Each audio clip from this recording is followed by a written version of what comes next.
आपको ये कहा अगर आपको ये कहानी की पिछले भाग सुनना चाहते हैं तो मैं आपको लिंक डिस्क्रिप्शन बॉक्स में दे दूंगी और साथ ही कमेंट बॉक्स में पिन कर दूंगी, तो वहाँ से जाकर सुन सकते हैं। अब सुनिए आगे। प्रशांत और अर्पिता दोनों ही पूरे मनोयोग से क्लास ले रहे हैं। कुछ चीज़ों में पूर्वी को समझ में नहीं आती है तो वो अर्पिता से क्लियर कर लेती है। कुछ ही देर में पहला लेक्चर पूर्ण हो जाता है तो अर्पिता और प्रशांत दोनों ही अपना क्लास बदलते हैं। एकेडमी के बाहर खड़ी हुई गाड़ी में बैठा हुआ अभ्येंद्र प्रताप ड्राइवर से गाड़ी ड्राइव करने को कहता है। कुछ ही देर में गाड़ी एक बड़े से शानदार घर के सामने जाकर रुकती है। गाड़ी देख वहां नियुक्त चौकीदार तुरंत दौड़ता हुआ आता है और दरवाजा खोलते हुए सलाम करता है। अंदर जाकर अभ्येंद्र प्रताप उतर जाता है और सोफे पर बैठकर बेचैनी से फोन को देखने लगता है, मानो उसे किसी को फोन का इंतजार हो। कुछ ही मिनटों गुजर पाए होते हैं कि उसका फोन बजता है। वह नंबर देख बिना क्षण गवाए फोन अटेंड करता है। कुछ ही देर में उसके चेहरे की बेचैनी सुकून में बदल आती है और वह कुटिल मुस्कान के लिए कहता है, मिस्टर प्रशांत, तो अब आपको यहाँ आकर बच्चों को पढ़ाने में कोई समस्या नहीं आनी चाहिए। और वह बेचैनी से दरवाजे की ओर देखने लगता है। अरे इतनी देर हो गई, ये अब तक उसे लेकर नहीं आया। इतना समय क्यों लग रहा है उसे लाने में? दरवाजे के बाहर ही तो थे। अब मेरे पास कॉल आया था। तभी दरवाजे से दो व्यक्ति राधिका और प्रेम के साथ अंदर आते हुए दिखाई देते हैं। राधिका और प्रेम दोनों आते हुए अभ्येंद्र को प्रणाम करते हैं। मिस्टर खन्ना, प्रणाम मैनेजर साहिबा। और प्रोफेसर प्रेम सादर प्रणाम कहते हुए अपने दोनों हाथ माथे को जोड़ लेता है। आपको यहाँ देख अत्यंत खुशी हुई। आइए बैठिए, कह वह सोफे की ओर इशारा करता है तो प्रेम और राधिका दोनों ही जाकर बैठ जाते हैं। राधिका अपने साथ लाया हुआ बैग सोफे पर रख देती है और दोनों हाथ बांध बैठ जाती है। प्रशांत, हेलो, कौन? मिस्टर खाना, 1 मिनट मैनेजर साहिबा, मैं जरा एक आवश्यक कॉल कर लूँ, कहते हुए वो अपना फोन उठाते हैं।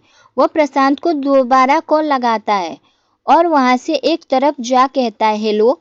अब आवाज में पहचान ही ली होगी मिस्टर मिश्रा, या फिर से परिचय करवाऊं आपका? प्रशांत, न, दोबारा परिचय कराने की आवश्यकता नहीं है, मुझे याद है आप मिस्टर अभ्येंद्र प्रताप खन्ना बोल रहे हैं। मिस्टर खन्ना, तो क्या सोचा आपने मिश्रा जी? प्रशांत, वही जो पहले कहा। Mister Khanna, wait a second, मैं अभी इसी नंबर पर एक फोटो सेंड कर रहा हूँ, जिसे देख आप शायद अपना विचार बदल लो।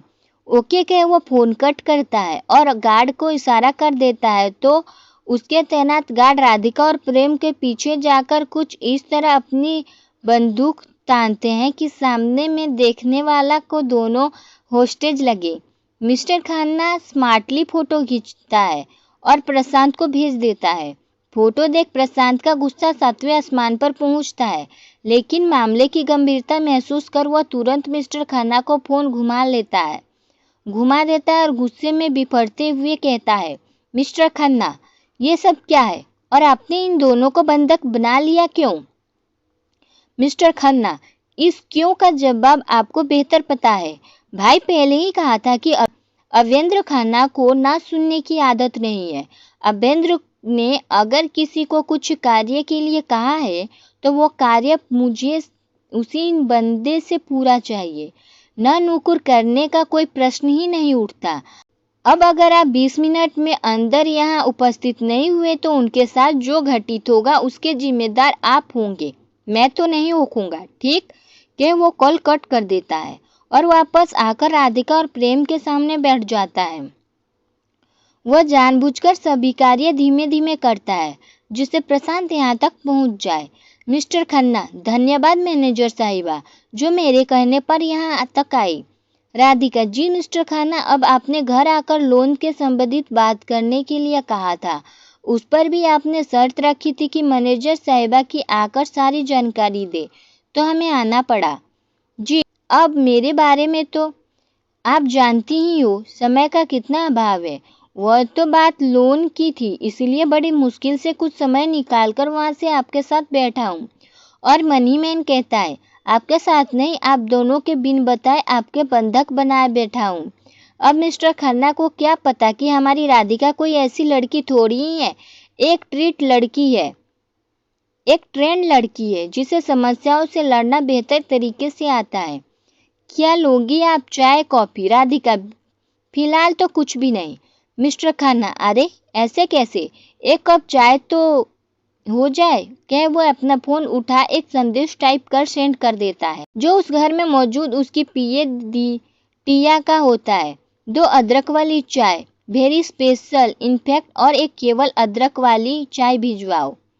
मैसेज देख टिया कमरे से निकलकर बाहर आती है और दूर से हाथों का उठा कुछ इशारा करती है। मिस्टर खन्ना हल्की सी गर्दन हिला देता है और राधिका तथा प्रेम से बातचीत करने लगता है। उधर प्रेम और राधिका के चेहरे पर बंधक बने होने का खौफ न देख प्रशांत मिस्टर खन्ना की यह हरकत समझ जाते हैं। वह तुरंत प्रेम को फोन कर एक संदेश भेजते हैं, भाई आप दोनों किसी भी तरह तिगड़म लगा वहां से निकलो, आप दोनों खतरे में हो। यह तस्वीर देखो। क्या वो खन्ना को कुछ देर पहले ही भेजी हुई तस्वीर सोशल मीडिया के जरिए भेज देता है। संदेश पर प्रेम मन ही मन शॉक्ड हो जाते हैं, लेकिन अपने चेहरे की भाव को बिन बदले वो अपना फोन राधिका की ओर बढ़ाते हैं। राधिका फोन ले संदेश पढ़ती है और उस एक संदेश लिख वो संदेश प्रशांत को भेज बिना कुछ रिएक्ट किए प्रेम को फोन वापस कर देती है और सामान्य तरीके से बातचीत करने लगती है। मिस्टर खन्ना मन ही मन कहता है, लगता है उनसे उन दोनों की फोन पर कुछ तो कहा है, तभी ये दोनों फोन खेल में लगे हैं। लेकिन जानकर भी ये चुप क्यों बैठे हैं, ये बात समझ में नहीं आ रही है। पता लगाना पड़ेगा, सोचते हुए वो कहता है, मिस्टर खन्ना जब तक चाय नाश्ता आता है चलिए, तब तक मैं आपको जमीन दिखा देता हूँ एकेडमी में। प्रशांत राधु का संदेश पढ़ता है, हमें नहीं लगता है कि यहाँ ये लोग हमें निकलने देंगे, क्योंकि कोई किसी को बिना मतलब के बंधक तो नहीं बनाता। लेकिन आप चिंता ना कीजिए, आज अगर इनमें कुछ भी गड़बड़ की तो ये इसीलिए इसका स्टिंग ऑपरेशन ही कर देंगे हम। हाँ भाभी, ये बात भी सही है, आखिर आप तो आप ही हो। इसका अर्थ हुआ कि मुझे वहाँ पहुँचना चाहिए आपके कारनामे देखने के लिए। लेकिन अप्पू, उसे क्या कहूँ कि मैं कहाँ जा रहा हूँ? सोचते हुए प्रशांत एक नोट लिखते हैं और स्टाफ रूम में रखे अर्पिता के बैग के पीछे वाली पॉकेट में चुपके से रख देते हैं और तेजी से वहाँ बाहर निकल जाते हैं। उधर मिस्टर खन्ना के घर राधु मिस्टर खन्ना से कहती है, राधु, अरे सर आप भी कहाँ फॉर्मेलिटी में पड़े हुए हैं, अब आपका तो इतना नाम है, आप बस फाइल ही दिखा दीजिए, बाकी क्या कैसे करना है हम देख लेंगे। कहते हुए वो वहाँ से अन्यत्र जाने का विचार टालने की कोशिश करती है। मिस्टर खन्ना आगे कुछ कहता है, तब तक वहाँ चाय आ जाती है। उसे देख अर्पिता एक पल घबरा कर प्रेम की ओर देखती है। प्रेम राधु का हाथ पकड़ता है और दूसरा हाथ ऊपर रख होले से दबाता है, जिसे महसूस कर राधिका खुद को संयत कर मिस्टर खन्ना की ओर देखने लगती है, जो उन दोनों की ही देख रहा है। वह उन्हें चाय की महक से ही परेशानी होने लगती है। अब इस अवस्था में कौन सी चीज़ भली लगे कौन सी बुरी कुछ कह नहीं सकता। उन्हें भी भाभी की संभाल पाती है, इन्हें तो भाभी ही संभाल पाती है, तभी तो हम चाय कॉफ़ी के लिए मना कर रहे थे। प्रेम ने बात घुमाते हुए मिस्टर खन्ना से कहा। प्रेम की बात सुन मिस्टर खन्ना खिसियाता है और चेहरे पर मजबूरी का मुस्कुराहट रखे हुए कहता है, अब इस बारे में मैं क्या कहूँ, ये तो मेरी पत्नी ही बेहतर समझ सकती है, आखिर 2 बच्चों की माँ है वो। उसकी बात सुन प्रेम मुस्कुरा भर देता है। वही राधिका प्रेम की ओर देख अपनी पलकें झपकाकर आभार व्यक्त करती है। ये देख प्रेम थंब का चुपके से इशारा करता है।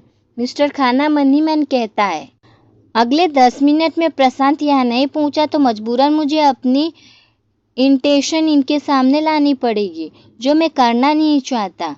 अब आखिर मैं लखनऊ वासी हूँ, अदब और तहजीब में तो मेरे खून में है, बेवजह किसी को तकलीफ काहे दूँ, और इन्हें रोकने के लिए अब कोई उचित बहाना भी नहीं है। तभी उसके दिमाग में एक विचार आता है और वो अपना फ़ोन निकालकर फिर से अपनी टिया को संदेश भेजता है, जो कुछ यूँ होता है, पंछी उड़ना चाहता है, उड़ान रोकने का सामान और दाना लेकर हॉल में पहुँचो। संदेश को समझ वह एक छोटा सा बॉक्स लेकर आती है और अभ्यंतर को देते हुए कहती है, सॉरी बॉस, मुझे आने में टाइम लग गया, लेकिन आज पूरा पेमेंट मिल ही गया, आप एक बार देख लीजिए। अरे टिया, तुम बिल्कुल सही समय पर आई हो। अब जब मैनेजर साहिबा यहाँ है तो मुझे घंटे भर देखने को ही क्या ज़रूरत है। इनका तो डेली का वास्ता पड़ता रहता होगा। कैसे? ये तो वजन से ही बता देगी कितना होगा। क्यों मैनेजर साहिबा? कहती हुई वो बॉक्स खोलकर राधिका के सामने कर देता है। 2 सेकेंड में उसके मंसूबे पहचान लेती है और बातें बदलते हुए कहती है, अरे सर, हम यहाँ फाइलों पन्नों देखने आए हैं, केस काउंट करने के लिए नहीं, और ये कार्य हमारे प्रोफेशन का हिस्सा नहीं है, सो इनके लिए हम एक वृद्धि क्षमा का प्रार्थी है। ये सभी व्यक्ति लखनऊ की रूमानी तहजीब का हिस्सा है, तो अपनी बात भी तहजीबों के दायरे में ही रहकर ही रखेंगे ना। यही कार्य हम समय अभ्यंतर बाबू कर रहे हैं। वह हमारी राधु और प्रेम को बंधक भी बनाए हुए हैं और उसे अभ्यंतरा से भी पेश भी नहीं आना चाहते। मिस्टर खन्ना, अरे मैनेजर साहिबा, एक बार देख तो लीजिए। कहते हुए वो बॉक्स राधु को बिल्कुल सामने कर देता है, जिससे मौके का फायदा उठा टिया कुछ इस एंगल से फोटो क्लिक करती है और राधिका और बक्से के फोटो साफ साफ नजर आए। राधिका सब समझ रही है, लेकिन फिर भी अनजान बनते हुए बिहेव कर रही है। उसे इस बात की बिल्कुल फिक्र नहीं है कि उस क्लिप का उपयोग से क्या हो सकता है। तब तक प्रशांत वहां पहुंच जाते हैं। प्रशांत को देख वो मुस्कुराता है और कहता है, अरे मिस्टर मिश्रा, आप आ गए। आइए आइए, मैं अभी कुछ क्षण पहले सोच ही रहा था कि अब तक आप क्यों नहीं आए। और अनजान बनते हुए वो प्रेम राधिका से कहता है, मिस्टर प्रेम, इनसे मिलिए, ये सभी मिश्रा साहब है, मैं इनका प्रशांत। तो मिस्टर खन्ना, अब तो मैं आ गया हूँ ना, तो प्लीज़ मिस्टर खन्ना। या श्योर। और राधिका की ओर मुखातिब हो कहता है, मैनेजर साहिबा, फाइल कल सुबह आपको ऑफिस पहुंचाने तक आपकी टेबल पर होगी। समय व्यर्थ हुआ, इसके लिए सॉरी। राधिका सब समझकर अनजान बन कहती है, ये आपको पहले ही बता देना चाहिए। आप जानते हैं यह हमारे वर्किंग टाइम में से इधर आपके लिए निकाला गया समय था। आपके कारण हमारे पूरे 30 मिनट व्यर्थ होंगे। आपको व्यवहार से लग रहा है कि आपके लिए समय की कोई कीमत नहीं है ना। राधिका बिन उसके जवाब का इंतजार किए वहां से चली जाती है। प्रेम उसके साथ ही होता है। उसके जाते ही प्रशांत खन्ना से कहता है, यह आपने बेहद घृणित तरीका अपनाया है किसी से अपनी बात मनवाने का। मिस्टर खन्ना हंसते हुए कहता है, साम दाम दंड भेद, इन 4 शब्दों का नाम तो बेखूबी सुना होगा आपने मिश्रा जी। भाई ने ठहरा राजनीति के शतरंज का एक वजीर, सो इन चारों का उपयोग बेखूबी आता है मुझे। अब मुद्दे की बात सुनिए मिश्रा जी, ये अभी जो गए हैं आपके ही परिवार के सदस्य हैं। राधिका मिश्रा, एक बैंक मैनेजर, जिनकी घूसखोरी की तस्वीर अगर इनके सीनियर तक पहुंच गई तो क्या होगा, आप बेखूबी समझ सकते हैं। तो बात मानने में हर्जी क्या है, कह वो मुस्कुराने लगते हैं। और मिश्रा जी की इनकी बात बड़ी सोच समझकर मानना, काहे कि ये बात टालने की आदत है इन्हें। आपको बुला लेंगे और फिर कहेंगे कल ये कार्य हो जाएगा, यानी समय की पूर्ण बर्बादी। प्रेम ने अंदर आते हुए खन्ना की आधी अधूरी बात सुन प्रशांत से कहा, क्या प्रोफेसर साहब, आप अभी तफरी लेने में लग गए हो? अरे भाई, जो हुआ उसके लिए माफ़ी मांगी तो मैंने, खन्ना ने मजबूरन मुस्कुराते हुए प्रेम से कहा। ओके, कोई नहीं, वो मुझे यहाँ वापस आना पड़ा, काहे कि मैनेजर साहिबा का कोरी बैग यहाँ रह गया था, तो बस वही लेने आया हूँ। कहते हुए प्रेम वो बैग उठा लेता है और प्रशांत की ओर थंब दिखा इशारा कर वहां से चला आता है। प्रशांत, हो गया आपका? अब मेरी सुनो। ये जो अभी अभी यहाँ से गई है, इन्हें एक अबला नारी समझने की गलती नहीं करना। वो प्रेग्नेंट है, बेअकल नहीं, जो आपकी चीहू और हो रही तारीफ सुन यूं ही आपसे मिलने चली आएगी। अब अगर फिर से आपने ऐसी कोई ओछी हरकत की ना, तो आपकी तारीफों के कितने पुल बनेंगे आप सोच भी नहीं पाओगे। ठीक है, मैं अब निकलता हूँ। Good night. और बेचैनी से मेरी बातों को सोचते सोचते सोइएगा। क्या हंसते हुए वो वहां से निकल जाता है। मिस्टर खन्ना उसकी बात का अर्थ समझ नहीं पाता, तो वो अपने दो गार्ड प्रशांत को रोकने का इशारा कर देता है और टिया की ओर कुछ इशारा करता है। इशारा पाकर टिया आगे आती है और प्रशांत के आगे एक फोटो रख कर देती है, जिसे देख प्रशांत हंसता है और कहता है, अगर मैं 20 मिनट के अंदर अपने घर नहीं पहुंचा तो फिर आप सवालों के घेरों में आ जाओगे मिस्टर खन्ना। और उसे कोरी धमकी ना समझना, काहे कि मैं गरजता नहीं, सिर्फ बरसता हूँ, कभी प्यार से तो कभी तकरार से। यह प्रशांत वहां से निकल जाते हैं।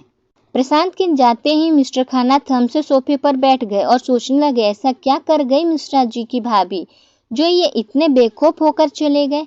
कुछ तो कांड किया है मैनेजर साहिबा ने, अब पता कैसे चले। इस कसमकस में उसे इस बात का इल्म ही नहीं रहता है कि उन दोनों बच्चे कब से खड़े हो इन्हें ही देख रहे थे। उधर राधिका, प्रेम और प्रशांत घर के बाहर निकल एक दूसरे के बाइक के घर के लिए निकल जाते हैं। उधर अर्पिता एकेडमी के स्टाफ रूम में आती है और प्रशांत को देखने लगती है, लेकिन प्रशांत वहां हो तब दिखे, शायद अभी तक क्लास में होंगे। अर्पिता सोच वहीं बैठकर इंतजार करने लगती है। लगभग 2 मिनट बाद रब्बीस जी आते हैं और अर्पिता को बैठा देख उससे कहते हैं, अभी तक गई नहीं आप। आवाज सुन अर्पिता ने रब्बीस को देखा और बोली, जो हम इंतजार कह चुप हो जाती है। समझ गया, लेकिन प्रशांत तो 2 घंटे पहले ही निकल गया यहाँ से। अगर आप चाहे तो मैं आपको लिफ्ट दे सकता हूँ। जी नहीं धन्यवाद, हम खुद से चले जाएंगे, अर्पिता ने कहा और अपना बैग उठा रूम पर जाने के लिए निकल जाती है। प्रशांत जी वहां से निकलते हुए अर्पिता के बारे में सोच सोचकर मुस्कुराते हुए रूम पर जा रहे हैं। रूम पर पहुंचकर वो वहां जाकर सबसे पहले अर्पिता को देखते हैं। उसे ना पाकर वह समझ जाते हैं कि अर्पिता अभी तक नहीं पहुंची है। वह बालकनी में जाकर खड़े हो अर्पिता को देखने लगते हैं। अर्पिता ऑटो में बैठी हुई रूम के लिए निकल आ रही है कि रास्ते में उसकी नज़र पार्क में बेंच पर अकेली बैठी हुई पूर्वी पर पड़ती है। उसका इतने समय वहां अकेला बैठना ठीक नहीं लगता, तो वह ऑटो रुकवा वहीं उतर जाती है। वो पैसे देने के लिए पर्स टटोलती है तो पर्स में उसे प्रशांत का रखा हुआ नोट दिखता है। वह तुरंत उसे उठाती है और पैसे देना भूल उसे पढ़ने लगती है।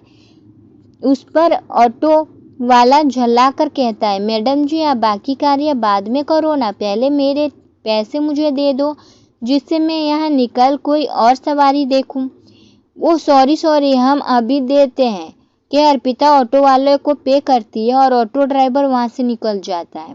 अर्पिता सबसे पहले वो नोट पढ़ती है जिस पर लिखा है, आज के कार्य में बाहर जा रहा हूँ मैं, तो मेरा इंतजार नहीं कर रूम के लिए निकल आना। भी ना कितनी पगली है जो ये सोच बैठी कि शान हमें बिन बताए चले गए, जबकि हमने अपने बैग में देखा तक नहीं। पगली कहीं की, कहते हुए अर्पिता मुस्कुराती है और पूर्वी के पास पहुंचती है। पूर्वी क्या हुआ, तुम ठीक तो हो? अर्पिता ने पूर्वी के पास पहुंच उससे पूछा। आवाज सुनकर वो एकदम से चौंकी और उसे पलटते हुए अर्पिता को देखा और बोली, वो मैम बस ऐसे ही थोड़ी शांति के लिए यहीं बैठ गई। Oh really? फिर ये आंखें नम क्यों है पूर्वी? अर्पिता ने प्रश्न किया, जिसे सुन वो हड़बड़ाकर बोली, वो मैम बस ऐसे ही, हवा की वजह से। अर्पिता उसके पास ही उसके बगल में बैठ गई और उसके सिर पर हाथ फिराते हुए बोली, पूर्वी कुछ दिनों के लिए ही सही, लेकिन तुम्हारी टीचर और एक नाते जितना हमने तुम्हें जाना है, तुम बेहद हंसमुख और खुश मिजाज रहने वाली लड़की हो। अकेलापन तो तुम्हें शायद ही पसंद हो, फिर यहाँ इस समय अकेले बैठने की वजह हमें समझ नहीं आ रही है। की बात सुन पूर्वी थोड़ा सा भावुक हो जाती है और कहती है, वजह तो काफी बड़ी है, लेकिन मुझे समझ में नहीं आ रहा है कि मैं आपसे मदद लूँ या नहीं।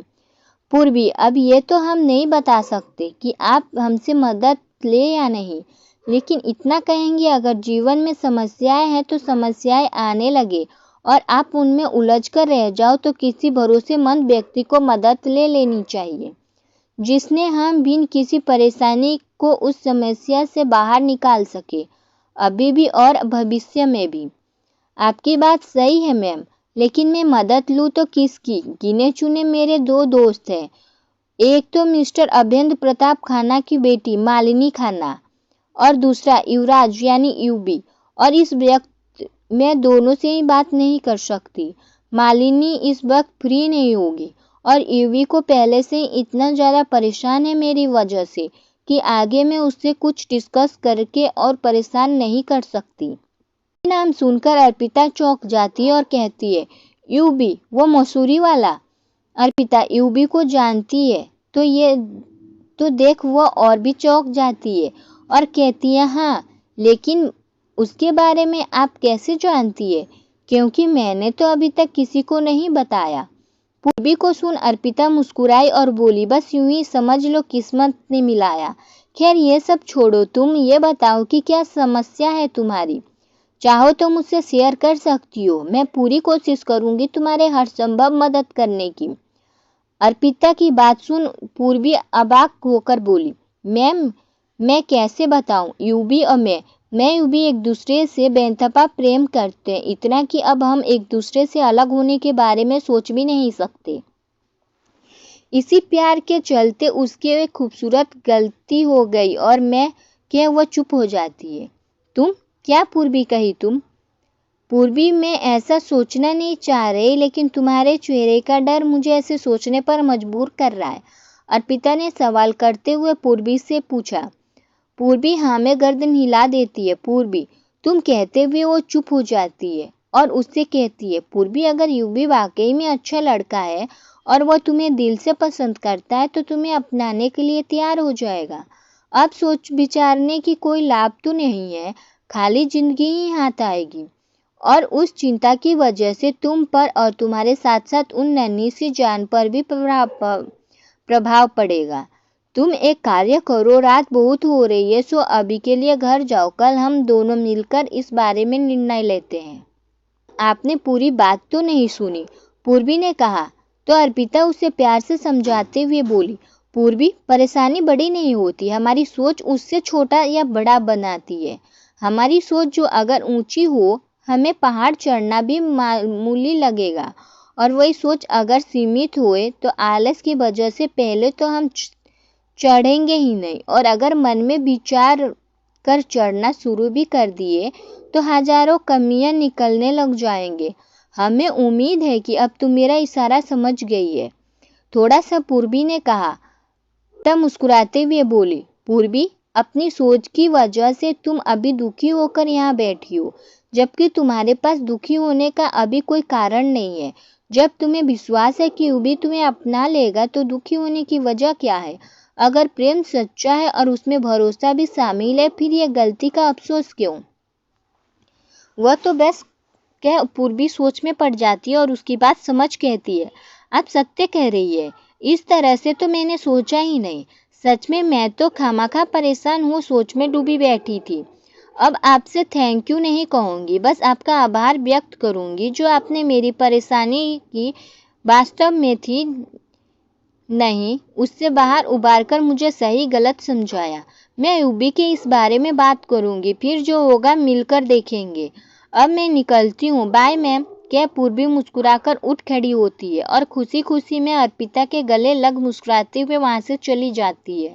उनके जाने के बाद अर्पिता उठती है और कहती है, पूर्वी, हम समझ सकते हैं, हम एक अविवाहित लड़की का सब कुछ सहना कितना मुश्किल है। हमें नहीं पता आगे क्या होगा, लेकिन हमें इतना पता है कि हम आवश्यकता में बस तुम्हें परेशानी नहीं झेलनी है। तनाव लेना बिल्कुल भी ठीक नहीं है तुम्हारे लिए। अर्पिता पार्क से चली आती है और ऑटो का इंतजार करने लगती है। उधर रूम पर बालकनी में खड़े अर्पिता का इंतजार करते हुए प्रशांत उसकी देरी से आने पर खुद से कहने लगते हैं, अभी तक नहीं आई है, पता नहीं कहाँ रह गई, कितनी देर हो रही है। मुझे भी तो आए हुए करीब 10 मिनट होने जा रहे हैं। क्या करूँ, देख कर आऊँ? देखिए आता हूँ, सोचते हुए बालकनी से उधर ही नीचे आते हैं और बाइक निकाल उसे राइड पर अर्पिता को देखते हुए आगे बढ़ जाते हैं। अर्पिता अभी भी वहीं खड़े हो ऑटो को देखती है। आगे बढ़ ही रही होती है कि वहाँ अकेला गुजरते देख वही बारिश के दिन वाले असामाजिक तत्व उसके आसपास का मंडराने लगते हैं और कहते हैं, आज तो चिड़िया अकेली है, उसे प्रोटेक्ट करने के लिए चिड़िया का प्रोटेक्टर आज साथ नहीं आया। अर्पिता यह सुनती है तो उस दिन शान का अचानक से उसके पास खड़ा होना उसकी आंखों के सामने आ जाता है।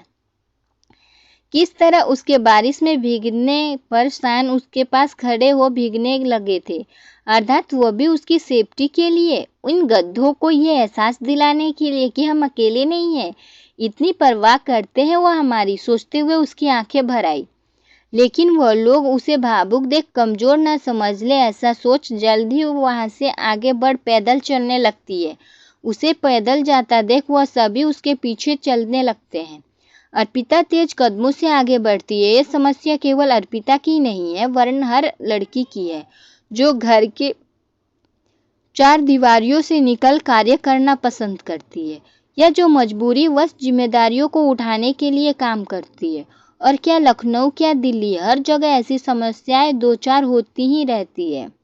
भी एक आम लड़की की तरह तेज कदमों से उसकी हर हरकत को ऑब्जर्व कर आगे बढ़ रही है।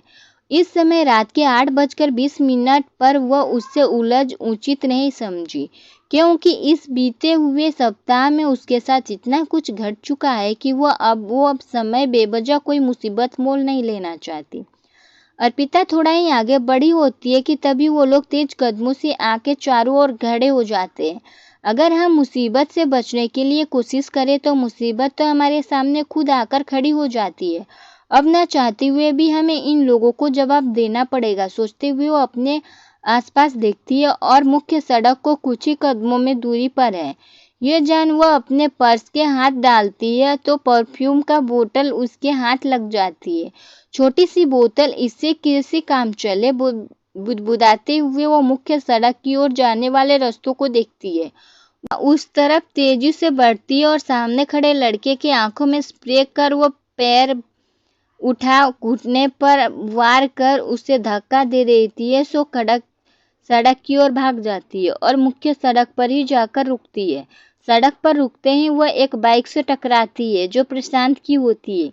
अप्पू, तुम ऐसे कहो। बाइक रोक स्टैंड कर खड़े करते हैं और अर्पिता को थाम उसे संभाल कर खड़ा करते हैं। क्या हुआ और तुम इधर से कहाँ से भागती हुई आ रही हो?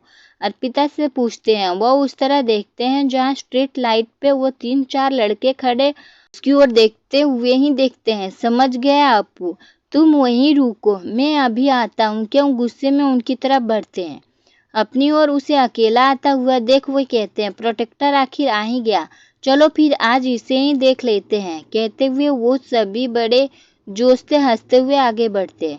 वहीं दूसरी तरफ से प्रशांत जी गुस्से से तड़तड़ाते हुए उन सबके सामने पहुंचते हैं और भुनभुनाते हुए पीटना शुरू कर देते हैं। बहुत ही हिम्मत हो रही है तुम लोगों की। उस दिन भी तुम लोगों का इशारा दिया था मैंने, कुछ कमेंट करना तो दूर, उसके आसपास दिखना नहीं। वो मेरी बंदी है, शान दी ग्रेट की। लेकिन नहीं, तुम लोग अपनी हरकतों की बाज नहीं आए और आज तो उस पर बुरी नजर रख तुम लोगों ने हद ही कर दी। नहीं सुधरे तुम लोग तो भुगतो अब। ये लो अपनी हरकतों का प्रसाद। कहते हुए वो अपनी लंबाई का लाभ उठा दोनों उन्हें तड़तड़ा पीटते हैं। अब शान ठहरे अच्छी खासी लंबाई वाले, फिट एंड फाइन बॉडी वाले लड़के, तो उन्हें फॉर्म करना उन लोगों के लिए मुश्किल होता है।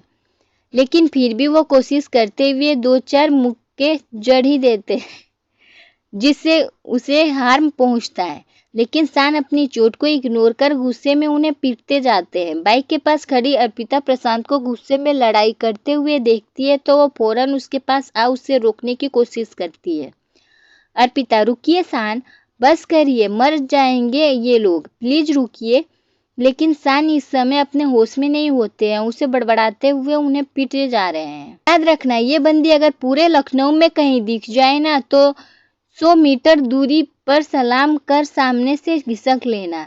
नहीं घिसके ना और मुझे पता चल गया तो मैं फिर मारूंगा, प्रशांत ने कहा। शान, बस भी करिए अब, प्लीज बस करिए, हम ठीक है, उधर देखिए हमारी तरफ, अर्पिता शान से कहती है। आवाज सुन शान अर्पिता की ओर देखते हैं। उसके चेहरे पर खुद के लिए चिंता देख वह गुस्सा छोड़ उसका हाथ पकड़ते हैं और बाइक के पास लेकर चले आते हैं। जिन्हें उन्होंने पीटा होता है वह सभी जमीन पर पड़े कराते हुए पैर कमर पकड़े नजर आ रहे हैं।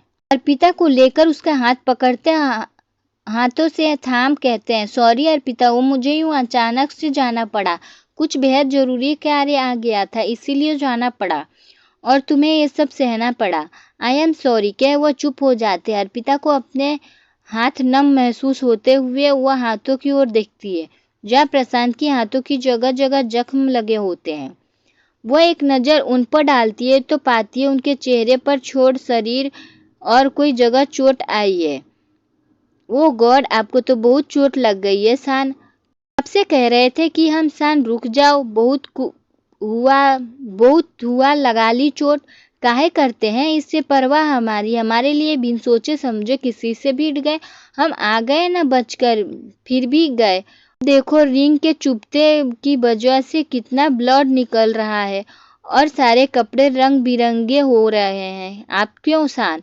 क्या वो चुप हो जाती है। अब आप बाइक राइड नहीं करोगे, ठीक है? हम परम जी को बुला रहे हैं। गाड़ी आप हमारे साथ चलेंगे, गाड़ी से बाइक परम जी लेकर आएंगे। और ये खून, इसके लिए तो रुमाल आपके पास होगा ना? कहते हुए प्रशांत का थोड़ा करीब आती है और उसकी पॉकेट चेक करती है। वही प्रशांत उसकी इतना केयर करता बहुत अच्छा लग रहा है। सो इतनी चोट और डांट खाने के बाद भी मन ही मन मुस्कुरा रहा है। ओहो, लगता है आज लाना भूल गए आप, अर्पिता ने कहा और कुछ सोचा अपना दुपट्टा उठाती है और प्रशांत के हाथ पर लगे जख्मों को साफ करने लगती है। उसकी इस हरकत पर प्रशांत अपने हाथ झटकते पीछे कहते हैं, तुम क्या कर रही हो अपू? ये जहाँ शोभा देता है उसे वहीं रखो प्लीज। क्या वह मुंह घुमा खड़े हो जाते हैं। अर्पिता आगे बढ़ उसे साफ करते हुए कहती है, वही तो कर रहे हैं हम। अब इनके दामन के दागेदार होने से बचाया है आपने, तो हमें नहीं लगता ये गलत हाथों में है। आखिर आपका और इसका साथ भी तो पुराना है। क्या? अर्पिता मुस्कुरा देती है। वही प्रशांत मन ही मन कहते हैं, हाँ तो आखिर मेरा सच्चा वाला दोस्त। इसके बाद की कहानी सुनने के लिए सुनते रहे आटू मोटिवेशनल वाइब्स। आपको ये कहानी कैसी लगी मुझे अपनी राय कमेंट बॉक्स में ज़रूर दीजिएगा। कहानी पसंद आए तो लाइक शेयर सब्सक्राइब कर दीजिए। मिलते हैं नेक्स्ट पार्ट में। Thank you for watching video.